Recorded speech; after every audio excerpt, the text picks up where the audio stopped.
Bonjour, ici le pasteur Joël Spinks et bienvenue à l'émission Vie de foi. Aujourd'hui, j'ai encore le plaisir de recevoir dans les studios le pasteur Daniel et le pasteur Linda Poulain qui nous viennent de l'Église Salut et Délivrance à Granby, ici au Québec. Bonjour et bienvenue.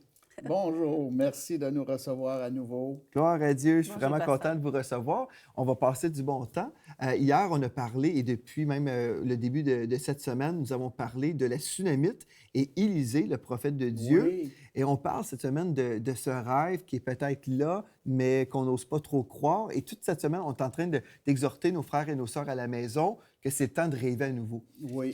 Et puis, c'est une parole encourageante et on a entendu plein de bonnes choses tout au long de cette semaine. Et on va poursuivre aujourd'hui, mais on va adresser une chose importante au niveau de l'épreuve. Parce que nous pouvons avoir des promesses de la part de Dieu, Oui. mais comme la Sunamite, elle a reçu la parole prophétique dans sa vie, elle a vu l'accomplissement Oui. également, donc elle a reçu son bébé qui était son rêve, en fait. Oui. Mais ensuite, nous voyons dans le récit, dans 2 Rois chapitre 4, à partir du verset 18, que l'enfant est tombé malade et puis il est décédé. Mhm. Donc, on se dit, j'ai un rêve et puis là, finalement, tout change. Je suis super éprouvé. Est-ce qu'il y a de l'espoir pour moi? Et puis aujourd'hui, on vous dit, oui, il y a de l'espoir. Il y a de Oui. l'espoir certainement. Donc, pasteur Oui. Daniel, par rapport aux épreuves, avez-vous déjà été éprouvé dans votre vie ou pas encore? Là? J'ai hâte d'expérimenter la première épreuve. Non? Naturellement, quand on marche avec Dieu, on a un ennemi automatiquement. Mhm. Moi, j'aime mieux avoir Dieu de mon côté que de l'avoir contre moi. Ouais. Et notre ennemi est déjà vaincu. Mhm. Amen. Et cette femme-là, bien, comme vous avez dit, elle a eu la promesse, elle l'a reçue, elle a cru, l'enfant est né, l'enfant est tombé malade, mais elle l'a pris dans ses bras. Mhm. Quand on a un problème dans notre vie, Mhm. faut pas tout abandonner, faut essayer de solutionner le problème. Trop de gens pensent, « Ah, Dieu va le faire, c'est Dieu. Inquiète-toi pas, c'est la volonté de Dieu, ça va se concrétiser et tout est beau, tout est bien. » Mhm. Dieu nous donne la responsabilité aussi, on est couvrier avec Dieu. Mhm. Et la femme, bien, la maman a pris l'enfant dans ses bras, puis elle a essayé de solutionner la situation. Mhm. Et naturellement, nous, les êtres humains, on se retrouve avec des limitations, Mhm. des cas impossibles. Mhm. Et elle, c'est un cas impossible et l'enfant est décédé. Mhm. Je lisais dans un commentaire biblique, quand on va au verset 19, le jeune homme a dit « Ma tête, ma tête ». Le commentateur disait que c'était probablement une insolation au soleil. Oui. Oui. Donc, l'enfant a vraiment souffert. J'ai déjà vécu une insolation, c'est pas trop plaisant. Là. Mais c'est ça. Donc, il dit ma tête, ma tête. Et puis finalement, il meurt et la mère, certainement, est totalement défaite. Démoli, là. Je pense que c'est une épreuve Oui. extrême. C'est la pire épreuve qu'un parent peut vivre. Oui. Absolument. Et pourtant, elle n'a pas abandonné sa foi en Dieu. Et même, on voit son décret plus tard. Elle dit, à plus qu'une reprise, tout va bien. C'est spécial quand même. Vraiment. C'est vraiment spécial. Vraiment, vraiment. On n'a pas tous les mêmes tempéraments. Non. Donc, mais c'était une femme de foi. Oui. Elle avait nourri sa foi durant de nombreuses années, je crois. Mhm, sûrement. Et elle a vu Dieu répondre souvent à des prières, dans différentes situations, si on peut dire. Mais là, vraiment, dans cette situation-là, on n'a pas tous la même réaction, je crois. Mais je crois que Dieu nous a laissé sa parole. Ça nous dit que c'est écrit pour nous servir d'exemple. Oui. Et vraiment, la parole de Dieu, c'est notre exemple suprême. C'est pas parce que je crois pas que c'était une femme parfaite, parce qu'il n'y a pas personne de parfait. On a tous nos points faibles, on a tous nos points manquements, forts, nos manquements. Mais cette femme-là, j'aime parce que la parole nous sert d'exemple. Elle est là vraiment...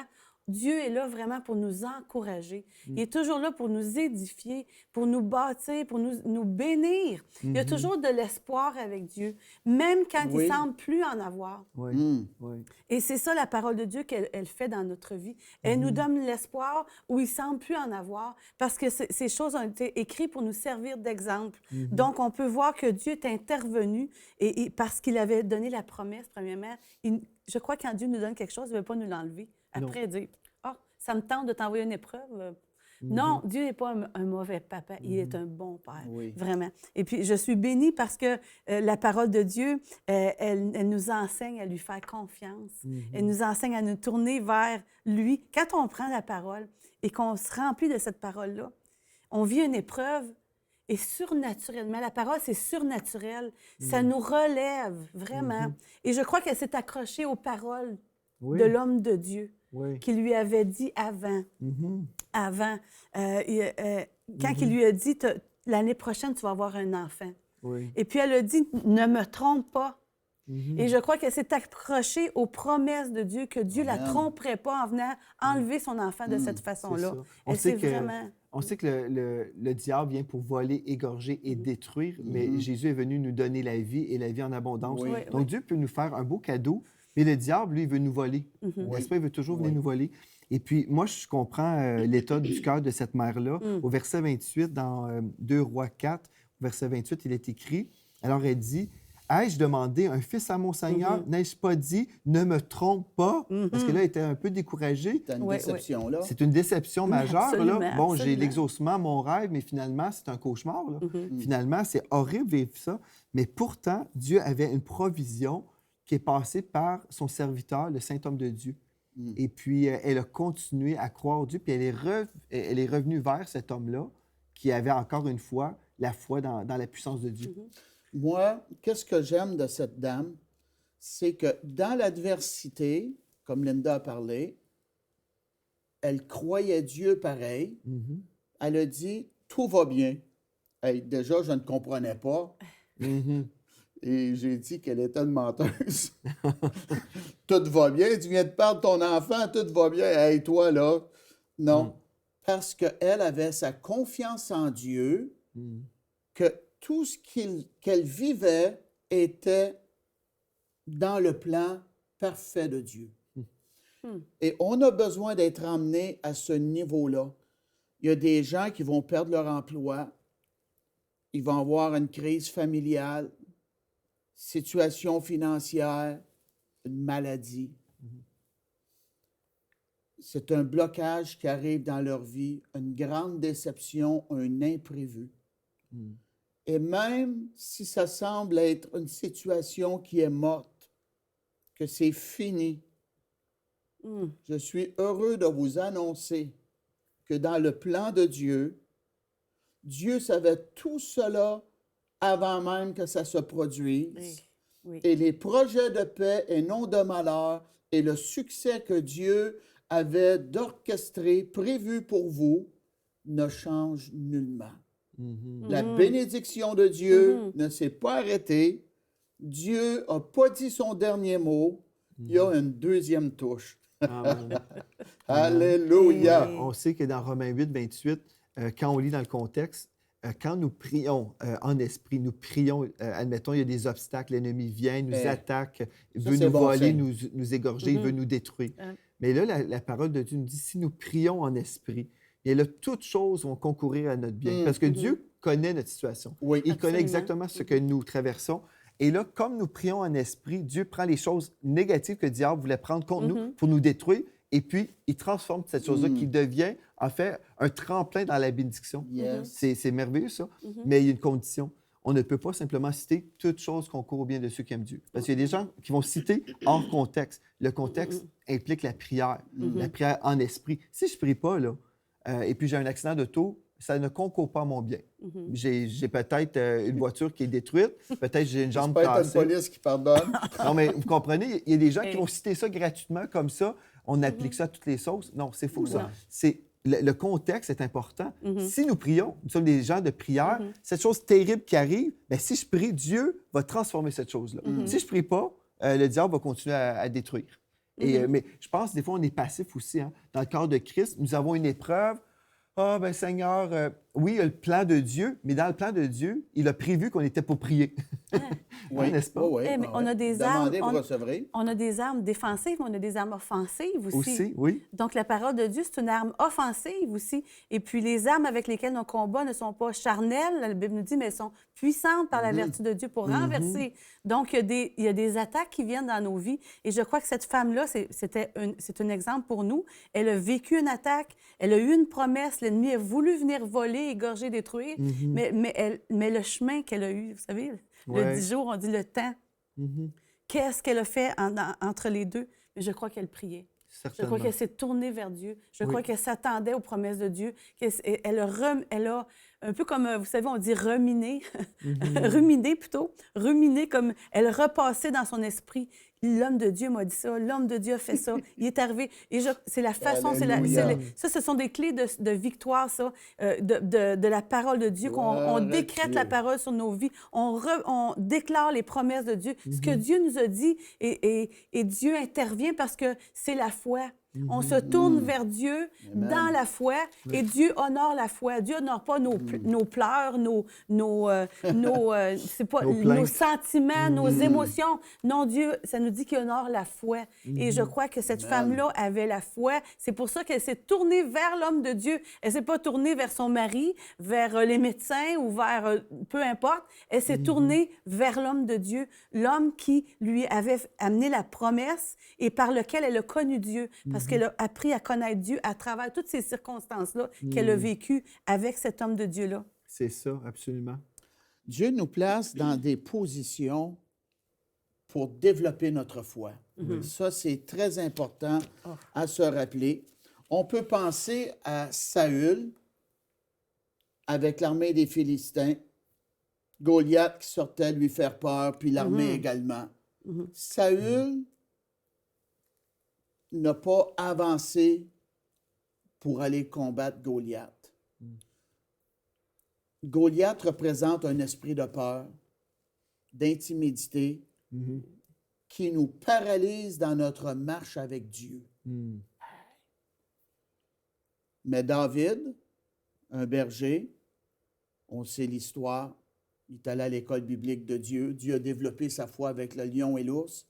Et il a affronté Goliath et ceci l'a amené dans la cour royale.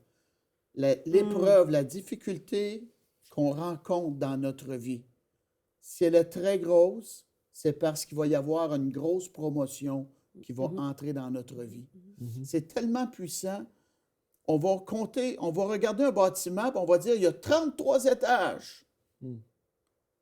Mais en réalité, on oublie les étages qu'on ne voit pas, qui sont dans la terre. Les fondements, là. Oui, les fondements. On ne peut les pas partir à 1, fondations, 33, et ça prend de quoi pour retenir. Et la difficulté de notre épreuve est une prophétie du futur de la gloire de Dieu qu'il a pour nous. Ben oui, la Bible elle nous dit que Jésus a été mis au rang des malfaiteurs, placé entre deux brigands, comme étant le pire des trois, entre les deux. Mais il a passé le sacrifice, il a été enseveli, il semblait être vaincu, mais il est ressuscité et la Bible elle nous dit qu'il a reçu le nom au-dessus de tout nom. On peut voir l'humiliation, l'abaissement qu'il a vécu, mais maintenant, il a surmonté l'épreuve. Amen. Puis là, il est dans la gloire. Amen. Amen. J'ai un bon passage ici, ça dit « Les bontés de l'Éternel ne sont pas épuisées, ses compassions ne sont pas à leur terme, elles se renouvellent chaque matin. Oh, que ta fidélité est grande. » Je suis heureux de vous dire que les bontés de Dieu ne sont pas épuisées, ne sont pas à leur terme. Si tu crois, tu vas voir la gloire de Dieu. Et la Bible elle nous dit, tout est possible à celui qui croit. Amen. Cette femme-là, à travers l'épreuve, Pasteur Joël, elle a cru. Ben oui, elle a pris l'enfant mort. Elle aurait pu appeler la morgue de Jérusalem ou de Sunamite, de Sunem, et dire, « Ah, hélas, mon enfant est mort, venez ramasser mon enfant et on va en voir le service dans 3-4 jours à la première synagogue de Sunem. » Non, elle n'a pas fait cela. Elle avait foi en Dieu. Elle a dit, tout va bien. Puis elle a pris l'enfant, puis elle l'a mis sur le lit de l'homme de Dieu. Dans la chambre haute, oui. Parce qu'elle avait foi. Oui, et remarquons aussi Mhm. qu'elle avait déjà prévu une chambre pour accueillir Oui. le miracle, Oui, n'est-ce pas? C'est vrai? oui. Sa semence a amené Ça une aussi. récolte, une première Ah oui. récolte, et encore, elle verrait une deuxième récolte. C'est Mm. spécial quand même quand on voit ça. Et là, au verset 34, en parlant d'Élisée, nous lisons, « Il monta et se coucha sur l'enfant. Mm. Il mit sa bouche sur sa bouche, ses yeux sur ses yeux, ses mains sur ses mains, et il s'étendit sur lui, et la chair de l'enfant se réchauffa. » Et on peut lire ce texte-là et dire, ah, c'est assez particulier, hein? On ne prie pas typiquement de cette façon dans nos églises. Non, pas vraiment. Pas vraiment, n'est-ce pas? Non, Mais disons aller qu'on n'a coucher pas sur souvent un des mort. morts non plus, Non plus.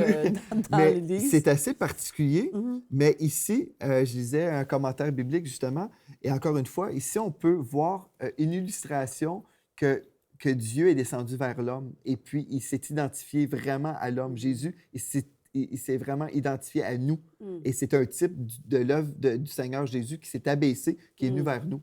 Donc, c'est une application C'est possible. puissant, ça. Ouais. Mhm. Et là, au verset 35, c'est là où on peut se réjouir vraiment. Élisée s'éloigna, alla çà et là par la maison, puis remonta et s'étendit sur l'enfant. Et quand on voit ça, Élisée s'éloigna, allait se promener un peu dans la maison. Je suis certain qu'il priait. Oh Je suis certain oui. qu'il n'est pas en train de dire, bien là, j'ai besoin d'une petite collation. Là. Ouais. Je pense qu'il Qu'est-ce priait. qu'on pourrait bien manger, là? Je pense qu'il priait. Et l'enfant éternua Mm. 7 fois Mhm. et il ouvrit les yeux. Wow. C'est Mm. spécial, n'est-ce pas? Vraiment. Donc, voilà le miracle. Élisée appela Géasi et dit, « Appelle cette Sunamite. » Géasi l'appela et elle vint vers Élisée qui dit, « Prends ton fils. » Mm. Mhm. Elle alla se jeter à ses pieds et se prosterna contre terre et elle prit son enfant et sortit. Je pense que c'était une journée de joie pour cette femme-là. Mm. Elle a vécu le miracle de la part de Dieu.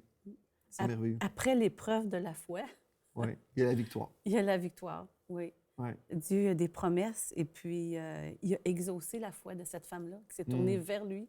Elle s'est vraiment tournée dans la foi. Mm. De qui, de toute façon, vers qui les apôtres ont dit, à qui d'autre irions-nous? C'est ça. À qui d'autre est-ce qu'on peut aller qu'à Dieu? Mm. C'est Dieu seulement qui peut intervenir dans nos vies. Peut-être que vous vivez une situation qui vous semble impossible. Peut-être que vous vivez une maladie incurable. Les médecins vous ont donné un rapport négatif. Peut-être que vous vivez une difficulté dans votre couple ou un problème avec un de vos enfants. Mais Dieu vous dit, l'épreuve de ta foi, Mm. tu vas avoir la victoire. Mhm. Le Seigneur va faire un chemin, il va faire une percée, il va ouvrir pour toi, il va te bénir, il va te donner la solution. Va dans le lieu secret. Cette femme-là est allée, elle a emmené le besoin de son enfant qui était mort, elle l'a emmené dans le lieu secret.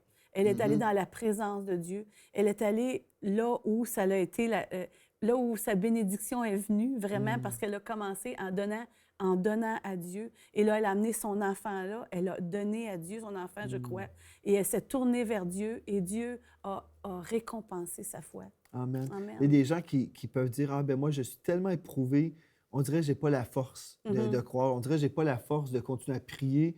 Et des fois, on s'imagine que notre situation est pire que la situation de notre voisin. Des fois, on amplifie notre cas. Et je sais, dans le ministère pastoral, j'ai vu ça. Il y a des gens qui s'imaginent qu'ils sont des pauvres victimes. Il a pensé comme ça. Hein? Je suis resté moi seul, puis Dieu en avait 5000. Mhm.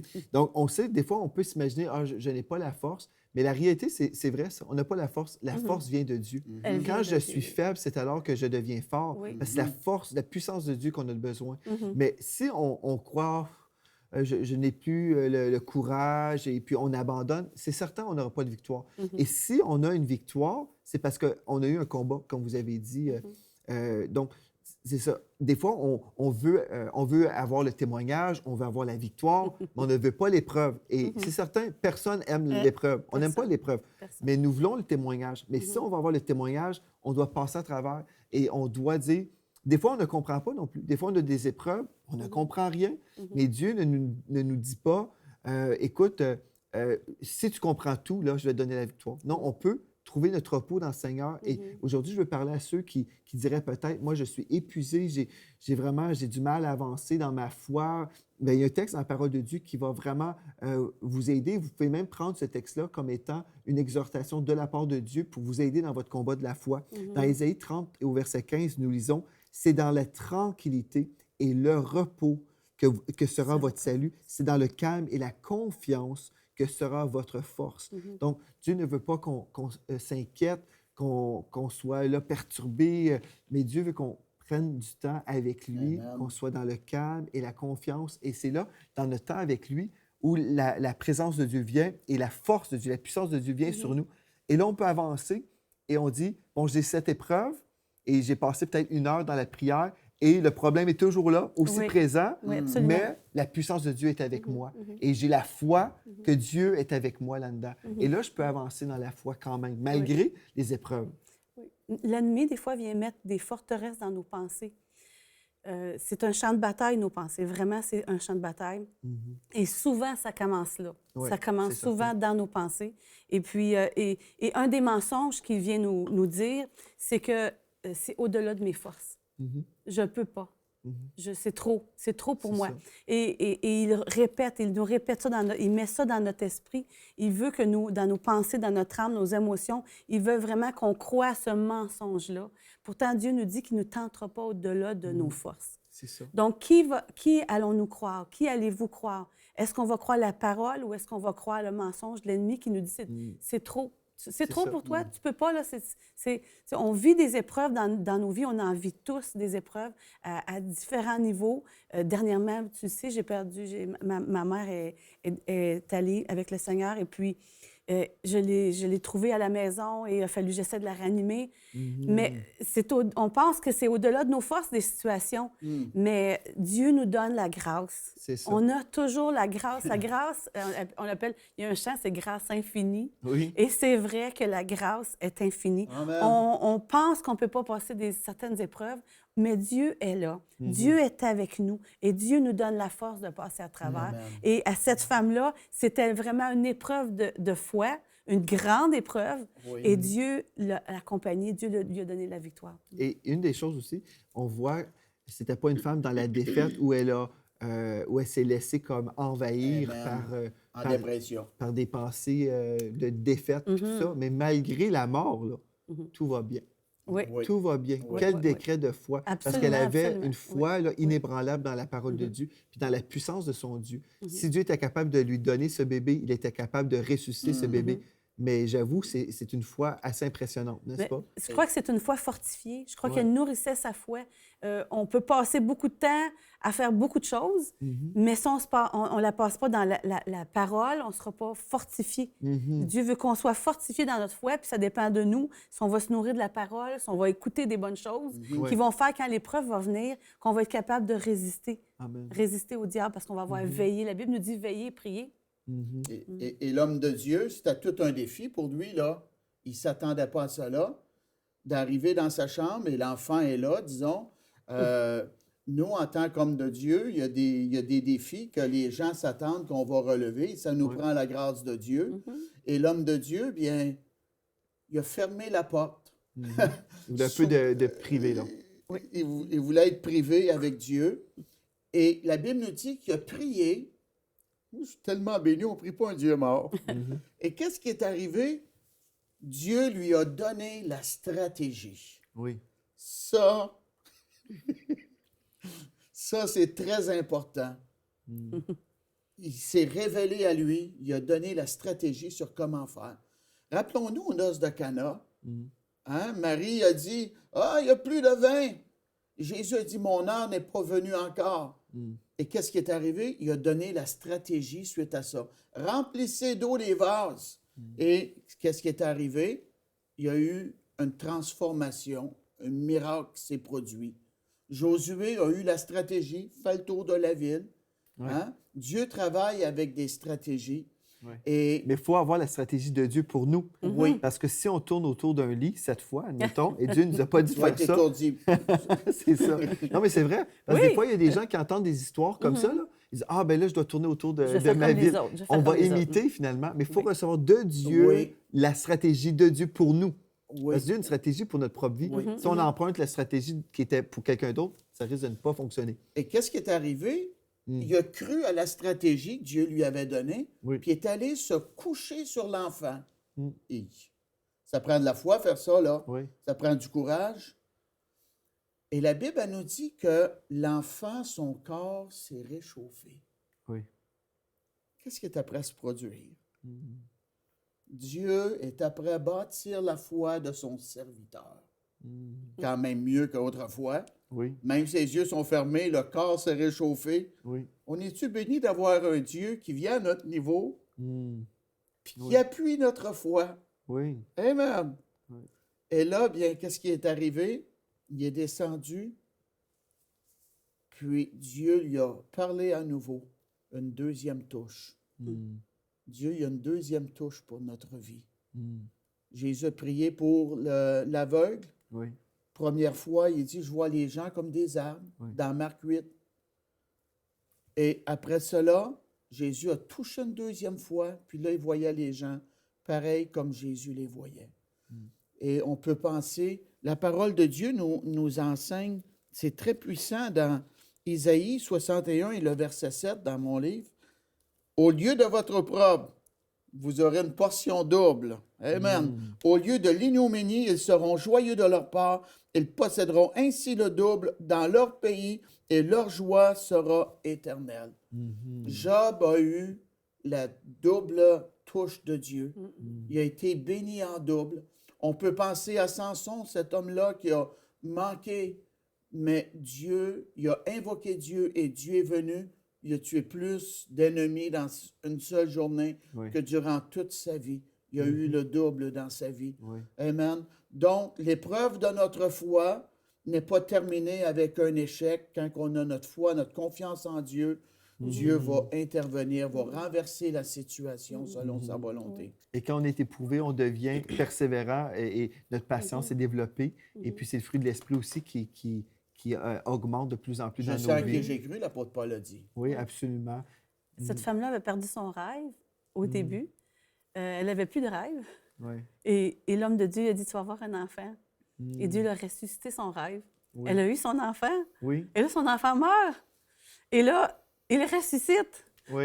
Donc, 2 fois, Amen. la double portion, si on veut dire la double touche, la double bénédiction Absolument. Alléluia. que Dieu est venu vraiment rencontrer. Donc, on peut s'attendre à Dieu. Amen. Oui. Oui, pour Oui. une double touche. Yes. Même si ça ne s'est pas produit, la première fois que tu as prié, prie encore, persévère, oui. persévère dans la Démontre ta prière. foi de même. Amen.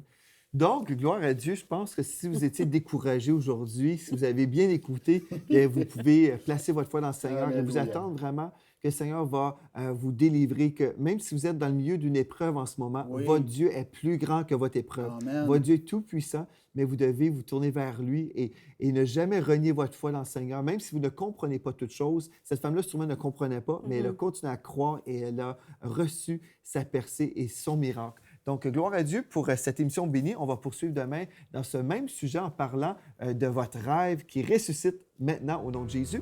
Et merci à vous d'avoir été là aujourd'hui. Et merci à d'avoir vous, reçu à nouveau. à vous également. C'est demain. Soyez richement bénis. Amen. Cette émission est rendue possible grâce au précieux soutien des partenaires d'Enseigne-moi Canal International. Retrouvez tous nos programmes sur enseigne-moi.com.